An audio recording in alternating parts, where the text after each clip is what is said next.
Tonight, we'll examine 5 chilling stories supposedly sent in by viewers of our channel. These accounts are strange, unsettling, and unexplained, and the last one is particularly terrible. These cases were submitted through our website by people claiming they've experienced these events firsthand. Are these simply stories, or did they actually happen? You decide. And don't forget, if you also have an intriguing or mysterious story to share, you can submit it through the link in the video description. If you enjoy this type of content, please subscribe and give this video a like. It really helps us, especially now that our channel is just getting started. Now, turn off your lights, put on your headphones, and prepare yourself for stories that just might be too strange to ignore.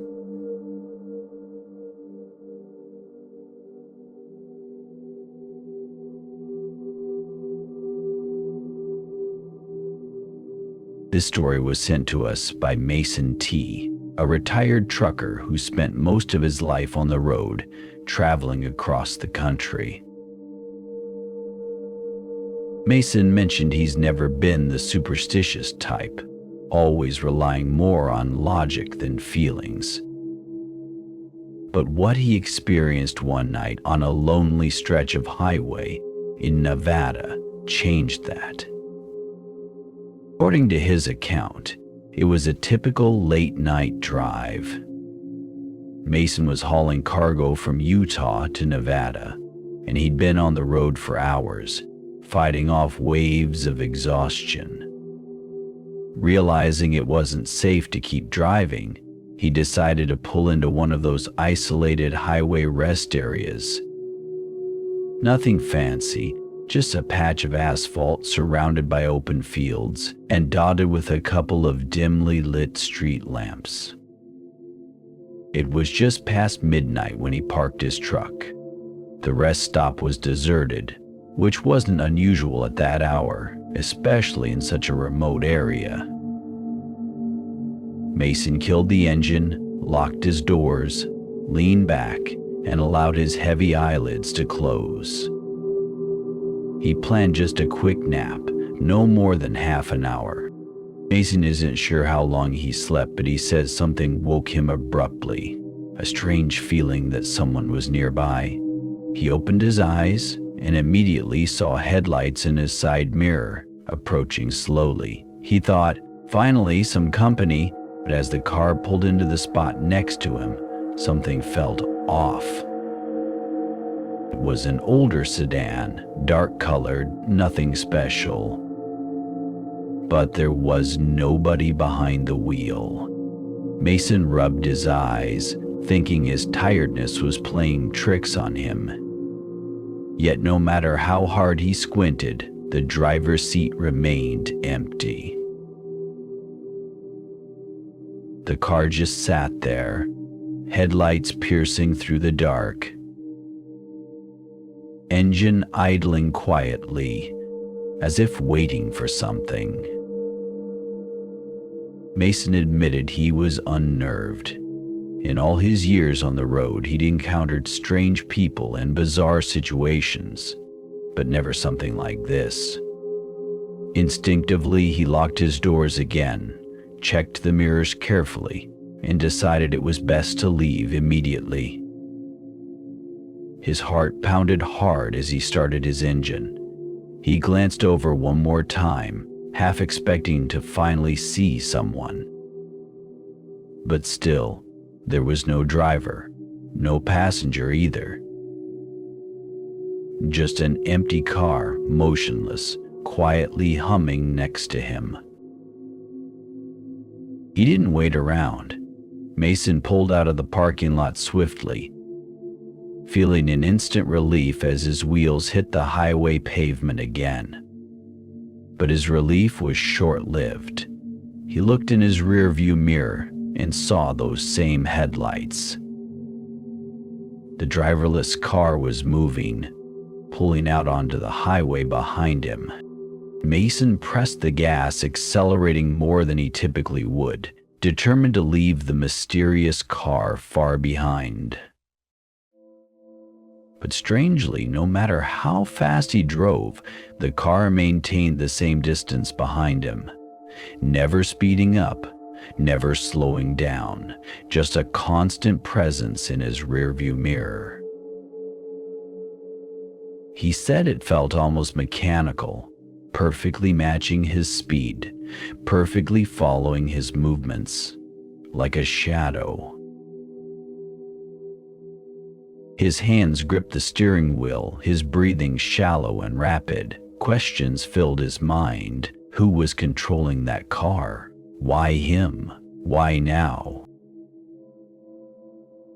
After what felt like forever, Mason glanced back again, his eyes strained and burning from constantly checking his mirrors.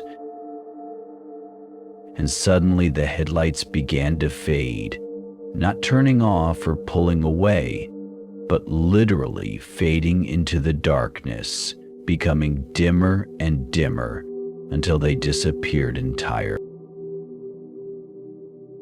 He drove without stopping until he reached the next town, where he pulled into a brightly lit gas station. Shaken, confused, and exhausted, he spent the rest of the night parked there, surrounded by other trucks and travelers, never daring to close his eyes again.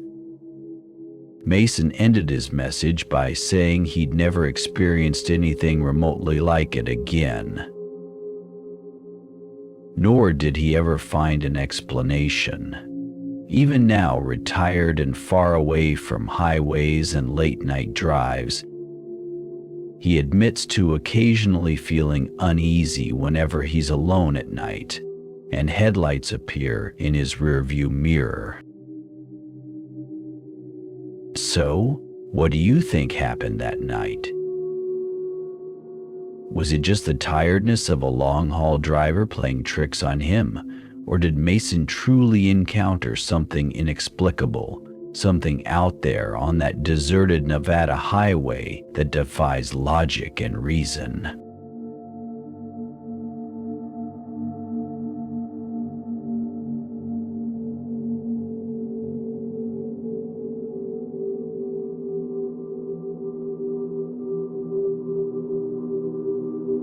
This account was sent to us by Callum R., who now lives in Perth, Australia. He vividly remembers one particular summer evening from his childhood that he spent with two close friends. At 11 years old, Callum lived in a small rural town, surrounded by sprawling bushland, quiet farms, and a gently flowing creek where he and his friends often went fishing. On this specific afternoon, they'd lost track of time while fishing. The sunset had painted the sky deep orange and purple, signaling it was time to head back home. They packed up their fishing gear quickly and started walking down the familiar dirt path that led through dense shrubs and open fields back to their houses. About halfway home, Callum and his friends stumbled upon something entirely unexpected. Blocking their way on the narrow trail was an old wooden coffin. Callum said it looked out of place, weathered, dark, and slightly damp, though the ground around it was completely dry. There were no cemeteries or funeral homes nearby, no logical explanation for a coffin to be abandoned there. The boys stopped, hesitated, and exchanged nervous glances. None of them spoke for a long moment, each waiting for the other to suggest what to do. Eventually, they decided to simply walk around it, not daring to touch or even get too close. But as they cautiously stepped past, Callum felt a chill run down his spine. They hurried their pace, eager to put distance between themselves and the unsettling sight. After they'd walked several yards, curiosity overcame Callum, and he glanced back. His breath caught in his throat. The coffin had moved. It was closer than before. He whispered urgently to his friends, who turned around, faces pale with disbelief. Thinking it might have been a trick of the fading light, they moved on faster, not wanting to stop again. After a few more minutes, Callum couldn't resist another look. The coffin had followed them again, maintaining the same eerie distance. No noise, no dragging sounds. Nothing explained how it moved, yet it had undeniably advanced. Fear took hold, and the three boys began to run, their fishing rods clutched tightly, their breaths coming out in sharp gasps. Callum said it felt like they were running in slow motion, their legs heavy, the path endless. And whenever they glanced back, the coffin was there, silently pursuing. Finally, they reached the outskirts of town, emerging onto the familiar street where their home stood, warmly lit and reassuringly normal. Breathing hard and shaking, they dared one final look back down the path. The coffin had vanished, leaving no trace that it had ever been there at all. Callum wrote that. He and his friends never spoke openly about the incident again. It became one of those shared memories, too unsettling to revisit aloud, locked away like a secret. Even decades later, Callum still finds himself glancing over his shoulder when walking alone at dusk, especially near quiet paths and lonely roads. He wonders about the coven, where it came from, what force could have moved it, and why it had appeared to them on that particular evening. So, what do you think really happened that night on the trail? Could three boys have simultaneously imagined such a vivid, terrifying scenario, or was there genuinely something inexplicable, perhaps sinister, present in the Australian countryside, waiting patiently for someone to notice? As always, this story is shared exactly as it was sent to us. Whether or not you choose to believe it is entirely up to you.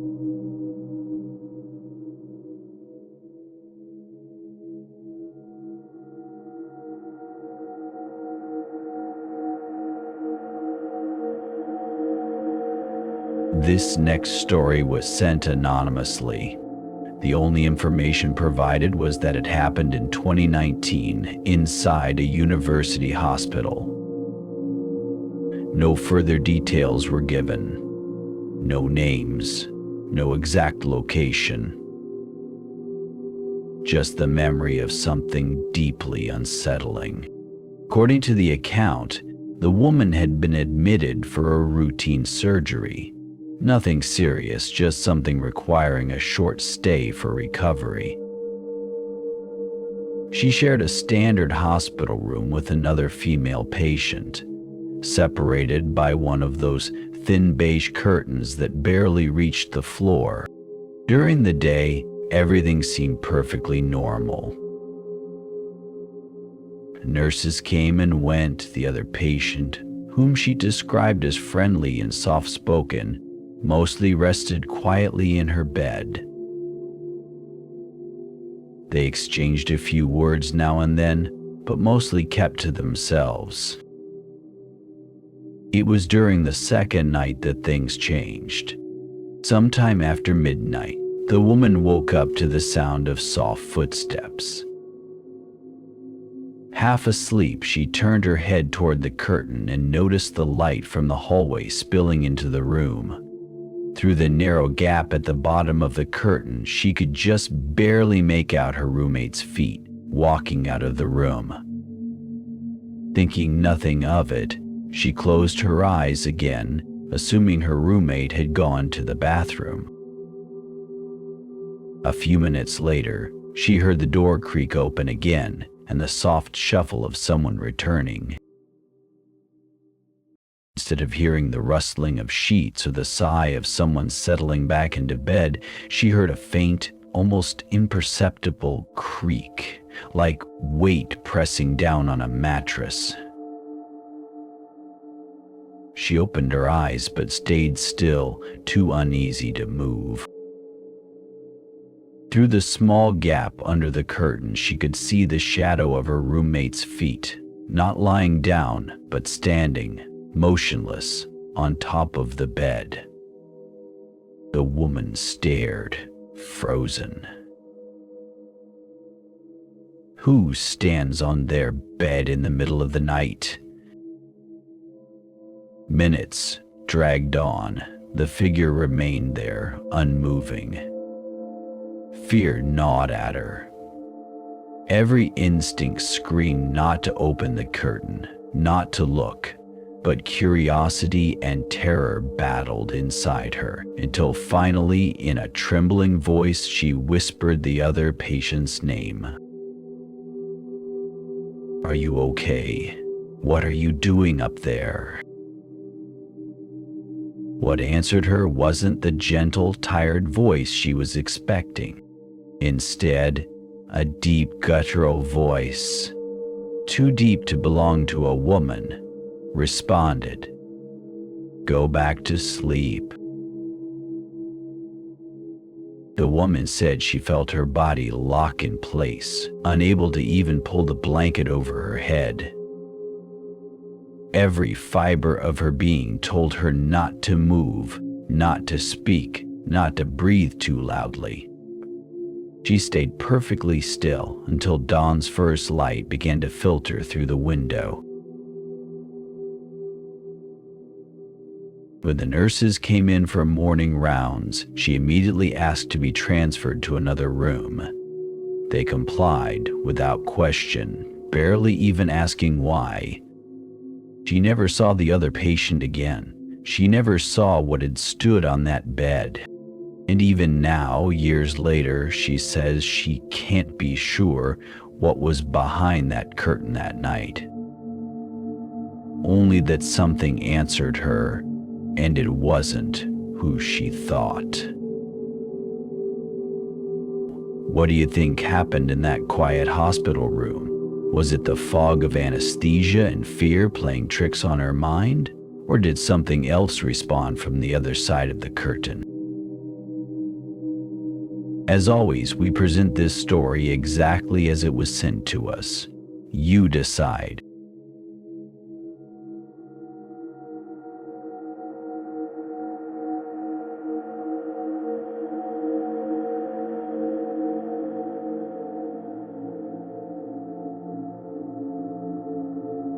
This next story was sent by someone who identified herself only as Sister Carol,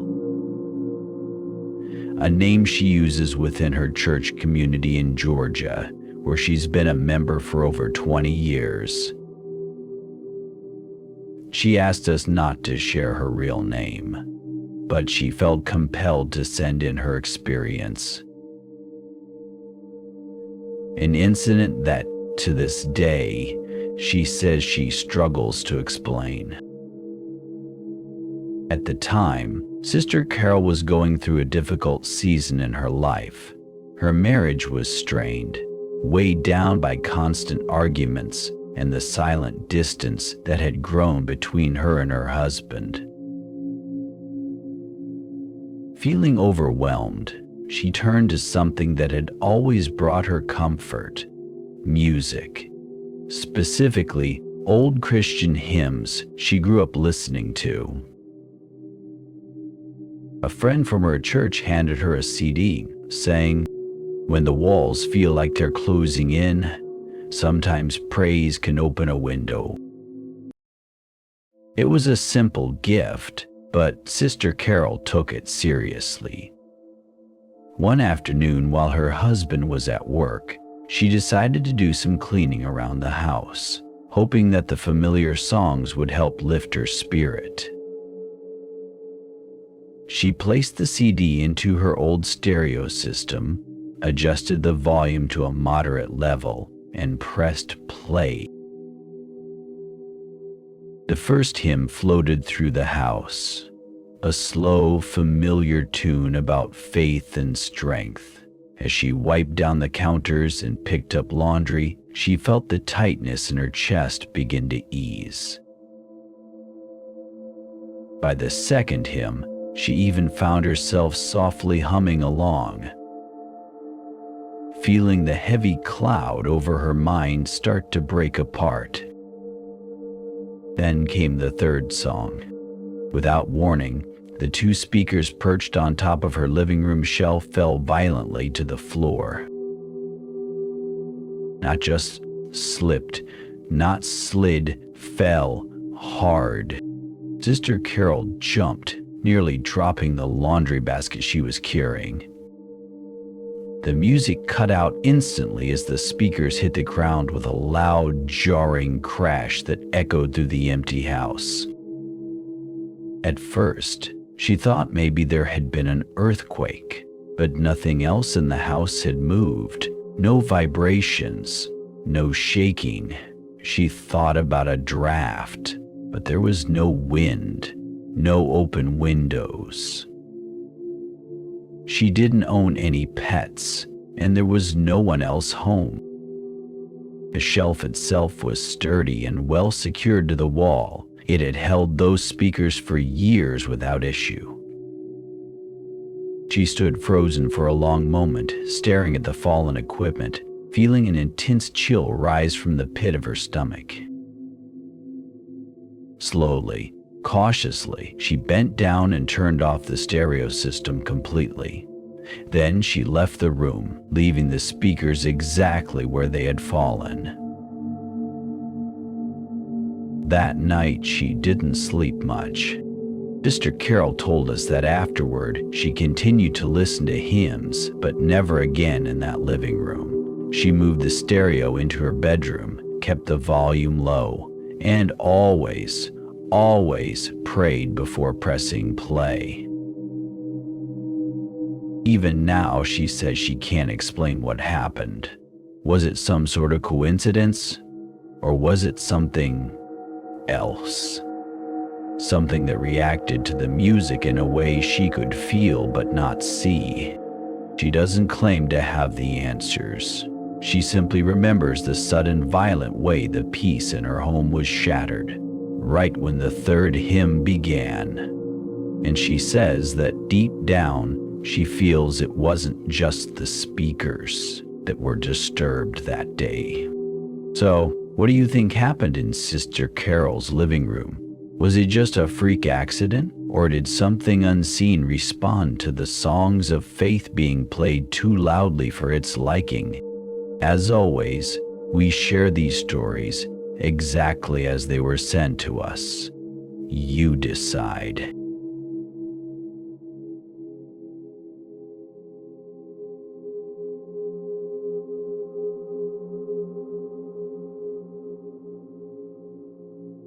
This story was sent to us by Danny M., who currently lives in Texas. In his message, Danny explained that even though this happened during his teenage years, the memory of that night has never left him. And neither has the sound. He was about 15 years old at the time, living in a quiet suburban neighborhood where the houses sat close but still felt private, each separated by tall wooden fences and narrow strips of backyard. His best friend back then wasn't a person. It was Rusty, his loyal German Shepherd. Rusty was everything you could want in a dog: playful, protective, and unusually calm. Danny said Rusty wasn't the type to bark at random noises or get spooked easily. He was steady, solid, always alert, but never anxious. That night, sometime around 2 in the morning, Danny was jolted awake by a sound he had never heard before. It wasn't barking. It wasn't growling. It was a soft, low, mournful whine, like crying but deeper, more human than animal. A kind of sound that seemed to carry real sorrow. Still groggy, Danny sat up in bed and looked out his window toward the backyard. Under the faint light of the moon, he could just barely make out Rusty sitting near the wooden fence at the back of the yard. The dog wasn't moving. He just sat there, head tilted slightly upward, facing the fence line. Danny opened the window and called softly, "Rusty, boy, what's wrong?" But Rusty didn't respond. He didn't even turn his head. He just kept whining, staring at the fence, as if something unseen on the other side held his complete attention. A chill crept up Danny's spine. There were no unusual sounds, no wind, no animals scurrying by, just that deep, aching whine filling the night air. Feeling uneasy, Danny closed the window and went back to bed. But he didn't sleep much after that. The next morning, the neighborhood was buzzing with quiet tension. Danny's mother came into his room with a somber expression and told him the news. Mr. Henderson, their elderly neighbor who lived right behind their house, had passed away during the night. Natural causes, they said, peaceful. But the timing gnawed at Danny. He couldn't shake the connection between Rusty's strange behavior and what had happened just yards away, separated only by a stretch of fence and a patch of grass. Later that afternoon, while standing outside talking to another neighbor about Mr. Henderson, an older woman from down the block joined the conversation. When Danny casually mentioned that Rusty had been crying the night before, she gave him a long, almost knowing look and said, "Animals can see what we can't, child. Sometimes they know when a soul is about to leave, or when something comes to take it." Danny said he felt an invisible weight settle in his chest after hearing those words. He hadn't mentioned Rusty looking toward the fence. He hadn't told her the dog never responded to his calls. And yet, somehow, she seemed to understand more than he did. Even today, years later, he says he's never heard another dog make a sound like that. And every time Rusty stared into the darkness after that night, then he couldn't help but wonder. Was it just a dog sensing something beyond human understanding? Or was Rusty seeing something or someone that Danny was never meant to see? So, what do you think? Was it just an old dog feeling the sadness of the night? Or did Rusty truly witness something we can't explain?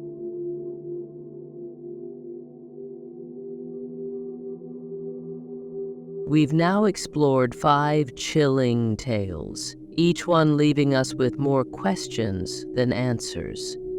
What really happened in those moments? Were these just tricks of the mind, or glimpses into something beyond our understanding? Tell us. Could you sleep soundly after experiencing something like this? Or would you always wonder what was truly lurking just beyond your sight? If you have a story, mysterious, unsettling, or simply strange, we invite you to share it with us through the link in the description.